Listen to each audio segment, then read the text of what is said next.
Good morning विद्यार्थी मित्रों।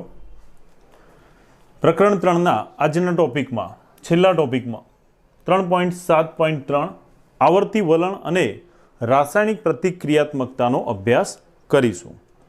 मित्रों, आ चेप्टर में आपणे आवर्त कोष्टक शीखी गया, जे आ प्रमाणे हतुं, जेमां डाबी बाजुए एस विभागना तत्वों, ज्यारे जमणी बाजुए प्रतिनिधि तत्वों तरीके पी विभागना तत्वों स्थान आवेलू छे। आ जे तत्वों छे ए तत्वों कुल 18 समूह अने 7 आवर्त में वहेंचायेला छे, जेने आपणे जुदा जुदा 4 विभाग एस विभाग, पी विभाग, डी विभाग अने सौथी नीचे 2 श्रेणी में कुल 28 तत्वों एफ विभाग तरीके जोई गया।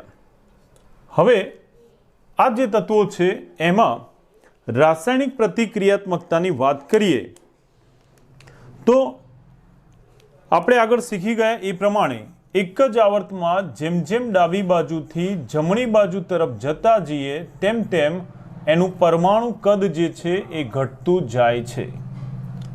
परमाणु कदना घटाडा साथे एना भौतिक गुणधर्मोमां आवर्ती वलण शीखी गया, जे मुजब आवर्तमां डाबी बाजू आवेला जे तत्वों छे ए कदमां मोटा होवाथी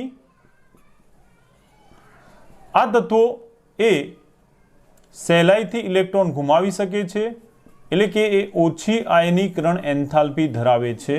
આવા ઓછી આયનીકરણ એન્થાલ્પી ધરાવતા તત્વો સહેલાઈથી ઇલેક્ટ્રોન ગુમાવીને ધન આયન બનાવવાનું વલણ ધરાવે છે। આમ डाबी बाजू आवेला तत्वों प्रबल धन विद्युतमय छे, जे तरत ज इलेक्ट्रॉन गुमावीने धन आयन बनाववानुं वलण धरावे छे।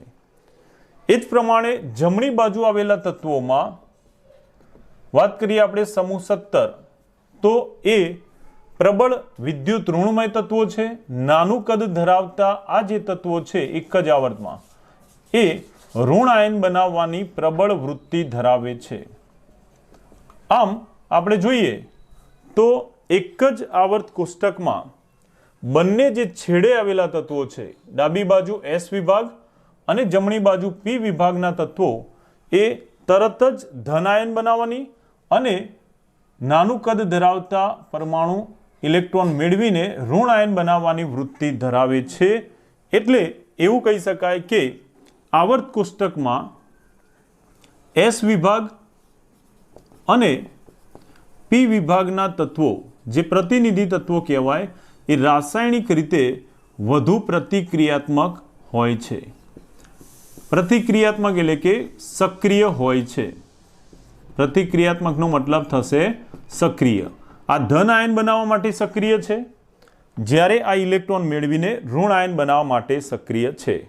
ज्यारे जे मध्यम आवेला तत्वोनी वात करीए तो मध्यम आवेला तत्वो जेम के डी विभागना तत्वो एनी सक्रियता प्रमाणमां ओછી હોય છે। એટલે ડી વિભાગના તત્વોની વાત કરીએ તો આ ડી વિભાગના તત્વોની સક્રિયતા સમૂહ 1 સૌથી વધુ સક્રિય એસ વિભાગનો અને પ્રમાણે જમણી બાજુ સમૂહ 17 ઋણ આયન બનાવવા માટે સૌથી વધારે સક્રિય, એની સાપેક્ષે આ ડી વિભાગના તત્વો પ્રમાણમાં ઓછા પ્રતિક્રિયાત્મક અથવા ओछा सक्रिय एवं कहेवाय। तो आ वात थई सक्रियतानी। हवे आ जे तत्वो छे एमां जोवा मळता गुणधर्मनी वात करीए तो आगळ आपणे शीखी गया ए प्रमाणे जेम एक ज आवर्तमां परमाणु कद अने परमाणु त्रिज्या घटती जाय एम एक ज समूहना तत्वोमां परमाणु जेम जेम नीचे तरफ जता जईए तेम कक्षा વધવાને કારણે પરમાણુનું જે કદ છે એ વધતું જાય છે। એક જ સમૂહમાં ઉપરથી નીચે તરફ જઈએ એમ પરમાણુ ક્રમાંકના વધારા સાથે પરમાણુ કદ કક્ષા વધવાને કારણે પરમાણુ કદ વધતું જાય છે અને પરિણામે ઇલેક્ટ્રોન ગુમાવવાનું વલણ એ અહીંયા સરળ હશે। માટે નીચેના તત્વમાં આયનીકરણ એન્થાલ્પીનું મૂલ્ય ઓછું હશે। આમ ધન આયન બનાવવા માટે નીચે આપેલા મોટા કદ ધરાવતા તત્વો વધુ સક્રિય બનશે, જ્યારે ઋણ આયન બનાવવા માટે ઉપરના જે નાનું કદ ધરાવતા તત્વો છે એ ઋણ આયન બનાવવા માટે વધુ સક્રિય કહેવાય. તો આ રીતે તત્વોમાં એક જ આવર્તમાં ધન આયન માટે અને ઋણ આયન માટે તથા એક જ સમૂહમાં ધન આયન અને ઋણ આયન માટે કદ અને કેન્દ્રીય વીજભારને આધારે એમાં સક્રિયતા જોવા મળતી હોય છે. ધાત્વીય ગુણધર્મો આપણે જોઈ ગયા કે એક જ સમૂહમાં નીચે તરફ આવેલા તત્વો સૌથી વધુ ધાતુ ગુણધર્મ ધરાવે છે. આ ધાતુ ગુણધર્મ જેમ જેમ જમણી બાજુ જતા જઈએ પી વિભાગમાં ઉપરની તરફ, તેમ ધાતુ ગુણધર્મ ઘટતો જાય છે અને અધાતુ ગુણધર્મ વધે છે. પરિણામે એમાં સક્રિયતામાં પણ ધન આયન બનાવવાની વૃત્તિ ઘટતી જાય અને ઋણ આયન બનાવવાની વૃત્તિ વધતી જાય છે. તો આ વાત થઈ સક્રિયતાની. હવે આપણે કેટલાક તત્વોની વાત કરીએ કે ધન આયન અને ઋણ આયન બનવાની જે પ્રક્રિયા છે એ ઓક્સિડેશન રિડક્શન સાથે સીધું સંકળાયેલું છે. જેમ કે આપણે રેડોક્સ પ્રક્રિયામાં એના વિશે ડિટેલમાં શીખીશું. હાલ પૂરતું એક ઉદાહરણથી સમજીએ. દાખલા તરીકે એક ધન આયન બનવાની પ્રક્રિયા આ પ્રમાણે છે. સોડિયમ એક ઇલેક્ટ્રોન ગુમાવે છે ત્યારે એ સોડિયમનો ધન આયન બનાવે છે. આ જે પ્રક્રિયા થઈ એ પ્રક્રિયા એમાં ઇલેક્ટ્રોન ગુમાવવાની પ્રક્રિયા થાય છે. ઇલેક્ટ્રોન ગુમાવવાની પ્રક્રિયા અથવા ઓક્સિડેશન અવસ્થા જે શીખી ગયા આપણે. સોડિયમ તટસ્થ પરમાણુની ઓક્સિડેશન અવસ્થા છે 0, જ્યારે સોડિયમના આયનની ઓક્સિડેશન અવસ્થા છે +1. જે મુજબ જે પ્રક્રિયામાં ઓક્સિડેશન અવસ્થાનો વધારો થતો હોય, ઓક્સિડેશન અવસ્થાનો અથવા ઓક્સિડેશન આંકના મૂલ્યમાં વધારો થતો હોય તો એવી પ્રક્રિયાને ઓક્સિડેશન પ્રક્રિયા કહે છે. કેવી પ્રક્રિયા કહેવાય? ઓક્સિડેશન. અથવા બીજા શબ્દોમાં કહીએ તો ઇલેક્ટ્રોન ગુમાવવાની પ્રક્રિયાને ઓક્સિડેશન પ્રક્રિયા કહે છે. આનાથી બિલકુલ વિરુદ્ધ આપણે બીજી પ્રક્રિયાની વિચારીએ ક્લોરીન માટે, કે કોઈ પરમાણુ જ્યારે ઇલેક્ટ્રોન મેળવે છે, જેમ કે ક્લોરીનનો પરમાણુ ક્રમાંક 17, ઇલેક્ટ્રોન રચના 2, 8, 7, અષ્ટક પૂર્ણ કરવા માટે એ એક ઇલેક્ટ્રોન મેળવી અને ક્લોરાઇડનો આયન બનાવે છે. જે પ્રક્રિયામાં ઇલેક્ટ્રોન મેળવવાની પ્રક્રિયા થાય છે, ઇલેક્ટ્રોન મેળવવાની પ્રક્રિયા એને રિડક્શન પ્રક્રિયા કહે છે. બીજી રીતે વ્યાખ્યાયિત કરીએ તો ક્લોરીન એ તટસ્થ પરમાણુ છે જેનો ઓક્સિડેશન આંક 0 થશે, પરંતુ જ્યારે ઇલેક્ટ્રોન મેળવે અને ક્લોરાઇડ આયન બનાવે ત્યારે ઓક્સિડેશન અવસ્થા -1 થાય છે, જેમાં એનો ઓક્સિડેશન આંક પ્રક્રિયકમાં 0 હતો જે -1 થશે. એટલે ઓક્સિડેશન આંકમાં શું થશે? ઘટાડો થશે. જો ઓક્સિડેશન આંકમાં વધારો થાય તો ઓક્સિડેશન કહેવાય. એ જ પ્રમાણે જો પ્રક્રિયામાં ઓક્સિડેશન આંકનો ઘટાડો થતો હોય તો એવી પ્રક્રિયાને રિડક્શન કહે છે. આમ સક્રિયતા એ ઓક્સિડેશન અને રિડક્શન સાથે સીધું સંકળાયેલું છે. એસ વિભાગના તત્વો ધન આયન બનાવવાની વધુ વૃત્તિ ધરાવે, એટલે કે ઓક્સિડેશન પ્રક્રિયા પામવાનું વલણ ધરાવે, જે સમૂહમાં નીચે તરફ જતા વધતું જાય છે. જ્યારે જમણી બાજુ ઋણ આયન બનાવવાનું વલણ વધે છે. ઋણ આયન બનાવવાનું વલણ એટલે ઇલેક્ટ્રોન મેળવી અને ઋણ આયન બનાવશે, જે કેવી પ્રક્રિયા થશે? રિડક્શન પ્રક્રિયા થશે. હવે પી વિભાગના તત્વોની વાત કરીએ તો પી વિભાગના તત્વો એમાં સમૂહ 16નું તત્વ ઓક્સિજન એ બંને પ્રકારના જુદા જુદા તત્વો સાથે જોડાય છે. ઓક્સિજન જોડાય અને જ્યારે એમાં ઓક્સિજનનો ઓક્સિડેશન આંક -2 હોય તો એવા સંયોજનોને ઓક્સાઇડ સંયોજન કહે છે. ઓક્સિજન જે સમૂહ 16માં આવેલું તત્વ છે, આ સમૂહ 16માં આવેલું ઓક્સિજન એની ડાબી બાજુ અને જમણી બાજુ આવેલા બંને પ્રકારના તત્વો સાથે જોડાય છે. ઓક્સિજન જોડાવાથી મળતા સંયોજનો એને ઓક્સાઇડ સંયોજનો કહે છે। આવા ઓક્સાઇડ સંયોજનો જુદા જુદા 3 પ્રકારના હોય છે, સોરી 4 પ્રકારના। કયા કયા 4 પ્રકાર? ઉદાહરણથી સમજીએ। નંબર 1,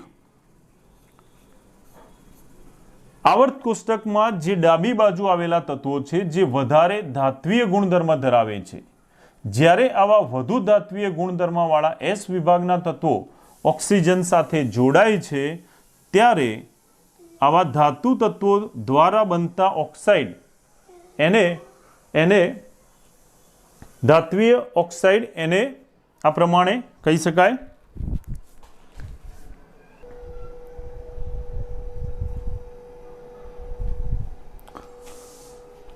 ઓકે, આપણે વાત કરતા હતા ઓક્સાઇડ સંયોજનોની। તો જે સંયોજનોમાં ઓક્સિજન તત્વ હાજર હોય એને ઓક્સાઇડ સંયોજનો કહે છે। આવા ઓક્સાઇડ સંયોજનમાં ઓક્સિજનનો ઓક્સિડેશન આંક -2 હોય છે। સામાન્ય રીતે જે ધાત્વીય ઓક્સાઇડ છે અથવા જેને કહેવાય ધાતુ તત્વો ના ઓક્સાઇડ, આ ધાતુના ઓક્સાઇડ સ્વભાવે બેઝિક ગુણધર્મ ધરાવે છે। ધાતુ તત્વોના ઓક્સાઇડ સ્વભાવે કેવા હોય છે? બેઝિક ઓક્સાઇડ હોય છે। જેમ કે ઉદાહરણ લઈએ આપણે, ફોર એક્ઝામ્પલ સોડિયમ S વિભાગનું ધાતુ તત્વ। તો આ ધાતુ તત્વનો ઓક્સાઇડ છે Na2O।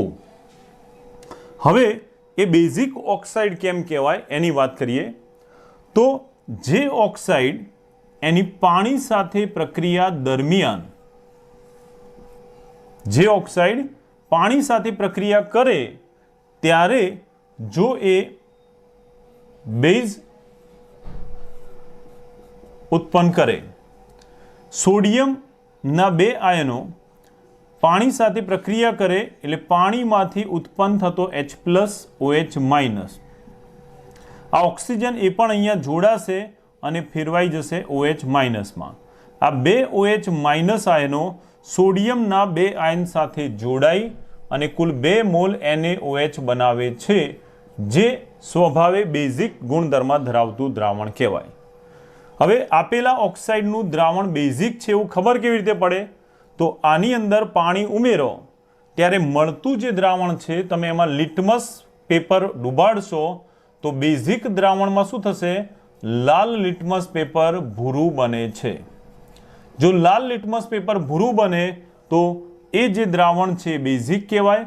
આમ જે ઓક્સાઇડ તેના જલીય દ્રાવણને બેઝિક બનાવે તો એવો જે ઓક્સાઇડ છે એ સ્વભાવે કેવો ઓક્સાઇડ થશે?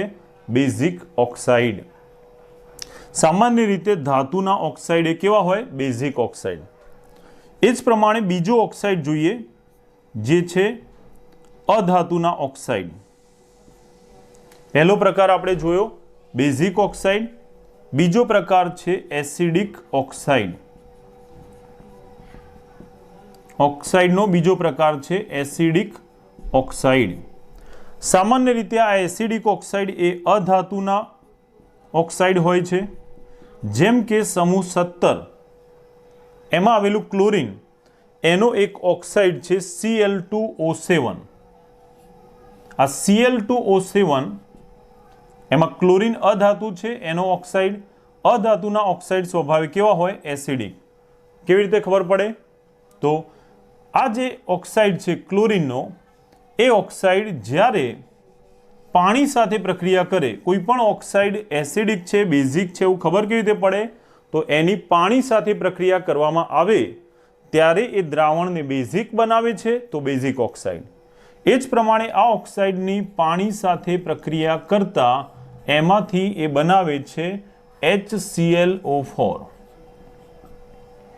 HClO4 બનાવે છે, જેને સંતુલિત કરીએ હાઇડ્રોજન 2 છે, અહીંયા 2 મૂકી દઈએ, ક્લોરીન 2 હતા, અહીંયા ક્લોરીન 2, ઓક્સિજન 7 અને 1 8, જે થઈ ગયા 4 2 8, જે પરક્લોરિક એસિડ કહેવામાં આવે છે। આ સોડિયમ હાઇડ્રોક્સાઇડ અથવા કોસ્ટિક સોડા જે બેઝિક સ્વભાવ ધરાવે, જ્યારે આ છે પરક્લોરિક એસિડ જે નામ પ્રમાણે કેવો પદાર્થ છે? એસિડિક પદાર્થ છે। માટે આ ઓક્સાઇડ એનું જલીય દ્રાવણ એસિડિક હોય છે, એટલા માટે આ ઓક્સાઇડ એ પણ એસિડિક ઓક્સાઇડ કહેવાય। જે ઓક્સાઇડ જલીય દ્રાવણમાં એસિડ ઉત્પન્ન કરે એવા ઓક્સાઇડને એસિડિક ઓક્સાઇડ, જે ઓક્સાઇડ જલીય દ્રાવણમાં બેઝ ઉત્પન્ન કરે એને બેઝિક ઓક્સાઇડ કહે છે। બેઝિક ઓક્સાઇડની ચકાસણી કરવા માટે મળતું આ દ્રાવણ એસિડિક ઓક્સાઇડની હાજરી ચકાસવા માટે મળતું આ દ્રાવણ જે છે એ સ્વભાવે કેવું છે? એસિડિક છે। તો જ્યારે દ્રાવણ એસિડિક હશે તો એમાં લિટમસ પેપર ડુબાડવો, ત્યારે લિટમસ ઉપર થતી અસર કેવી હશે? તો એસિડમાં ભૂરું લિટમસ પેપર લાલ બને છે। એસિડિક દ્રાવણમાં શું થશે? ભૂરું લિટમસ પેપર જો લાલ બને તો સમજવાનું કે કેવો દ્રાવણ હશે? એસિડિક। અને જો લાલ લિટમસ પેપર ભૂરું બને તો એ બેઝિક હશે।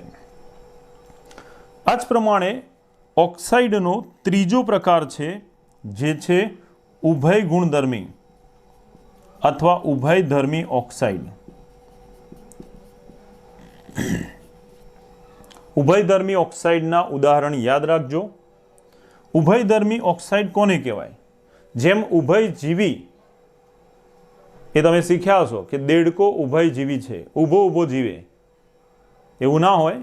ઉભયજીવી એટલે પાણી અને જમીનમાં બંનેમાં રહેતો હોય, તમે જાણતા હશો। તો બંનેમાં રહે છે જેને આપણે ઉભયજીવી કહીએ છીએ। એ જ રીતે ઉભયધર્મી કોને કહેવાય? જે ઓક્સાઇડ એસિડ સાથે અને બેઝ બંને સાથે પ્રક્રિયા કરે એને ઉભયધર્મી ઓક્સાઇડ કહે છે। જે એસિડ બેઝ બંને સાથે પ્રક્રિયા કરતા હોય એને શું કહેવાય? ઉભયધર્મી ઓક્સાઇડ કહે છે। આવા ઓક્સાઇડ ઉભયધર્મી ઓક્સાઇડના ઉદાહરણ તમારે યાદ રાખવાના છે। જે ઉભયધર્મી ઓક્સાઇડના ઉદાહરણમાં એલ્યુમિનિયમનો ઓક્સાઇડ Al2O3 સમૂહ 13નું તત્વ એલ્યુમિનિયમ, એનો ઓક્સાઇડ એ ઉભયધર્મી ઓક્સાઇડ છે જે એસિડ અને બેઝ બંને સાથે પ્રક્રિયા કરે છે। એ જ પ્રમાણે બીજું ઉદાહરણ જોઈએ, આર્સેનિક સમૂહ 15નું તત્વ આર્સેનિક, એનો ઓક્સાઇડ AS2O3 આ પણ સ્વભાવે કેવો સ્વભાવ ધરાવે છે? ઉભય ગુણધર્મી ઓક્સાઇડનો સ્વભાવ ધરાવે છે, કારણ કે એસિડ બેઝ બંને સાથે પ્રક્રિયા કરે છે। તો આ થયો ત્રીજો પ્રકાર જે છે ઉભયધર્મી। પહેલો પ્રકાર હતો બેઝિક ઓક્સાઇડ, બીજો એસિડિક ઓક્સાઇડ, ત્રીજો ઉભયધર્મી ઓક્સાઇડ અને ચોથો અને છેલ્લો પ્રકાર છે તટસ્થ ઓક્સાઇડ। ઓક્સાઇડનો ચોથો પ્રકાર તટસ્થ ઓક્સાઇડ। તટસ્થ મતલબ કોઈની સાથે પ્રક્રિયા કરે નહીં, બરાબર। તો જેમ ઉભયધર્મી માટે આપણે શું વાત કરી કે જે ઓક્સાઇડ એસિડ અને બેઝ બંને સાથે પ્રક્રિયા કરે, જે ઓક્સાઇડ એસિડ બેઝ બંને સાથે પ્રક્રિયા આપે એને ઉભયધર્મી કહેવાય। એ પ્રમાણે તટસ્થ ઓક્સાઇડ કોને કહેવાય? જે એસિડ કે બેઝ કોઈની સાથે પ્રક્રિયા આપતો નથી। આમ જે એસિડ કે બેઝ કોઈ પણ સાથે પ્રક્રિયા આપતો નથી એવા ઓક્સાઇડને તટસ્થ ઓક્સાઇડ કહે છે। એસિડ કે બેઝ સાથે પ્રક્રિયા આપતો નથી તેવા ઓક્સાઇડ સંયોજનોને તટસ્થ ઓક્સાઇડ કહેવામાં આવે છે। આવા તટસ્થ ઓક્સાઇડના ઉદાહરણ જોઈએ તો એના ઉદાહરણમાં થશે કાર્બન મોનોક્સાઇડ, જેને આપણે CO વડે દર્શાવીશું। ત્યારબાદ નાઇટ્રોજન મોનોક્સાઇડ અથવા એને નાઇટ્રિક ઓક્સાઇડ કહેવાય। એ સિવાય N2O જેને હાસ્યવાયુ કહેવામાં આવે છે, લાફિંગ ગેસ। આ બધા તટસ્થ ઓક્સાઇડના ઉદાહરણો થશે।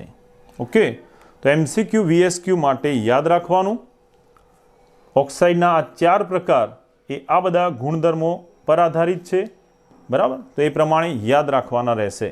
ઓકે, તો અહીંયા આપણે પ્રકરણ 3 પૂરું કરીએ છીએ. બરાબર તૈયારી કરતા રહેજો. નાના નાના MCQ VSQ આ પ્રકરણ પર આધારિત બહુ બધા પૂછાઈ શકે, જે માટે સમજીને એના આવર્તી વલણ એને તૈયાર કરવાના રહેશે. Okay, thank you.